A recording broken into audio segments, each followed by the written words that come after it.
レザーの端切れでこれを作れないか今度試してみようと思ってます。ブンブンカワカワブンカワです。今日はプロッターのリングって手に当たって気にならないのっていう質問にお答えしていきます。よければ最後までご視聴ください。私の質問回答の動画では恒例ですが、この質問をくださった方にはすでに回答をしております。プロッターはサイズに関係なくすべて 11mm のリングが使われています。プロッターはシステム手帳の中では細身のリングを使った商品です。例えばこのページの先頭の方の左ページを書こうとすると、リングと右側のページの高低差がだいたい1センチくらいあると思いますので、比較的当たりやすい。真ん中の方のページになれば割とフラットな感じで書いていくこともできます。私は基本的にこういう手帳類は右ページしか書かないタイプです。この5行日記に関してはこっちにレイアウトがあるのでこっちの左ページも使うんですけれども、見開きのマンスリーだったりこういうウィークリーとかはどうしても左にページが来ちゃったりするので両方のページ使ったりするんですけれども、自分のメモ的なものであれば基本的に右ページばっかり使うようなタイプの人間です。右利きの私が右ページばっかり書いていれば、リングのあたりはそんなに気にならずに使うことができます。プロッターってシステム手帳の中では薄型の部類でして、どのサイズを選んだとしても 11mm のリングが使われています。システム手帳ってサイズが大きくなれば大きくなるほどリング径も大きくなる傾向がありまして、例えばシステム手帳の中でオーソドックスなサイズのバイブルサイズであれば、だいたい 15mm とか20mm とかそういった感じのリング、16mm とか 20mm のリングが主流になってくるんですが、バイブルサイズでもプロッターは 11mm のリングを使ってます。革の底からこのリングの出っ張りの部分までの高さが 1.2 センチぐらいの割と小ぶりなリングです。小ぶりとはいえ先頭のページと一番右のページとかですとその 1.2 センチぐらいの高さの高低差ができますし、かといって真ん中ぐらいであれば高低差もちょっと和らぎますし、どこのページでどんな風に書くかによっても違いますし、システム手帳の規格ですね。サイズによってこの穴のピッチの間隔が違います。バイブルサイズだったり英語サイズだったら6欠なんですけれども、上に3個、下に3個みたいな感じで分かれてます。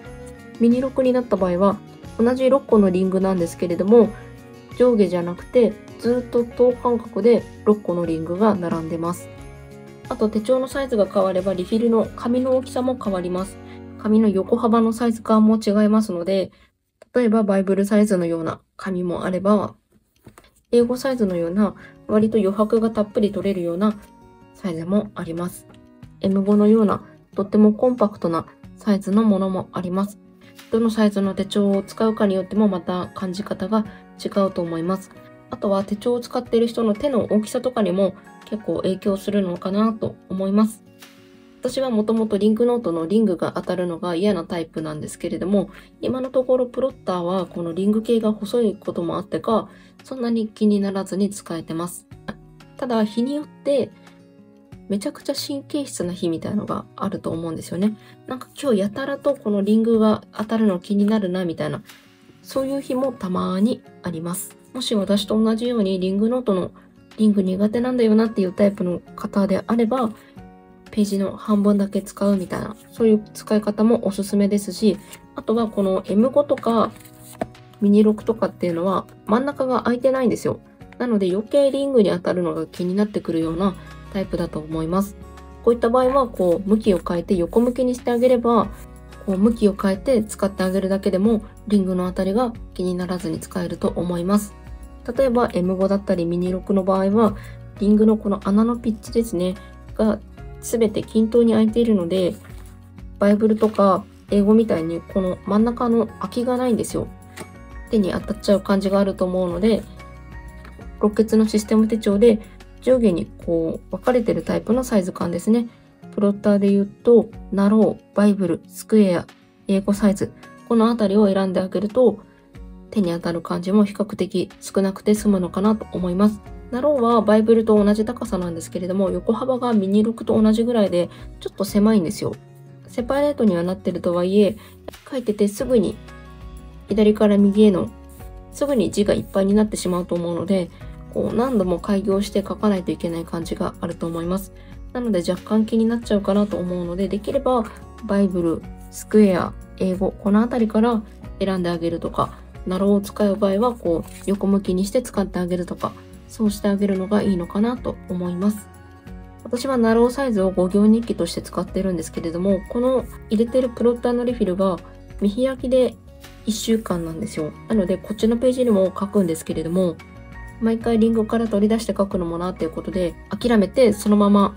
書いてるんですけれども、その自分の中でちょっと神経質な日とかがあって、そういう場合とか、あとはこのリングがちょうどある部分ですね。この辺書いてるときは、やっぱ多少当たりが気になる日もあります。私の中指から手のひらの付け根ぐらいがだいたいこの15センチ定規と同じぐらいのサイズ感なんですけれども、手の大きさがだいたい15センチぐらいの私がナローサイズで左ページに書いてて、そのリングのあたりとかが気になっちゃう感じがあるので、それよりも手の大きい人とかは余計リングのあたりとか気になりやすいかもしれません。プロターの M5 スクエアなんかは、このリングが分かれてないタイプですが、横幅が結構広く取られてるんですよ。なので、割としっかり書ける感じがありますね。なので、こういうちょっと横幅の広いタイプのものを使うだったり、あとはプロタのリフィルってこういうメモパッド上に製本されている状態なんですね。これがデフォルトなので、手帳に挟まずにこれと一緒にこうやって持ち歩いていって、何かメモしたい時にこのメモパッド上で書いて、で、必要なものだけをこっちに挟むみたいな、そういう作業とかをすれば、リングのことを気にする必要もないし、使えるんじゃないかなと思います。なので、この辺は、プロッターの場合、サイズも豊富だし、リング系も小さいし、リフィルはこういったメモパッド状にもなってますし、組み合わせだったり、使い方によって、リングのあたりを気にならずに使う手段っていうのは、いろいろあるのかなと思います。リングのあたりが気になるからシステム手帳使えないっていう方は、まず片側のページだけ使ってみるだったり、ちょっと横幅の広い系の手帳を選んでみるとか、こういうメモパッド状のリフィルを使ってみるなど、いろいろ工夫して、リング系のあたりもそんなに気にならずに快適なシステム手帳ライフを過ごせるのではないかなと思います。ということで今回はプロッターのリング手に当たった時に気になりませんかというテーマでお話ししてみました。すべての質問やリクエストについて回答とかお答えする動画を出せるかはわからないんですけれども、こんな感じでちょこちょこ質問回答の動画であったり、リクエストにお答えするような動画とかも作っていますので、何か気になることなどがあれば気軽にご質問をいただければと思います。ということで今日はこの辺で終わります。最後までご視聴ありがとうございました。また次の投稿をお楽しみに。